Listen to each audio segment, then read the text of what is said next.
বিয়েবাড়ির মরশুম চলছে বলে কথা, তো সেখানে একটা বিয়েবাড়ি না হলে চলে? তো সেরকমই আমিও চলে গেছিলাম একটা রিসেপশনে। তো চলো তোমাদের সাথে শেয়ার করি যে রিসেপশনে কী কী মেনু দিয়েছিল। তো ফার্স্টেই দিয়েছিল চানা মটর, তারপরে দিয়েছিল রাধা পল্লবী। তো সুন্দর করে ছিঁড়ে কপাস করে মুখে পুড়ে দিলাম, দারুণ টেস্টি ছিল।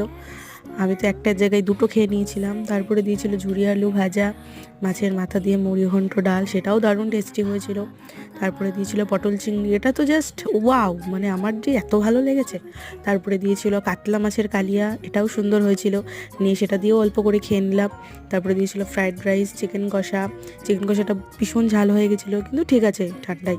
তারপরে দিয়েছিল চাটনি, পাঁপড়, রসমালাই। রসমালাই তো আমার জাস্ট ফেভারিট, সেটা আমি দুটো খেয়ে নিয়েছিলাম।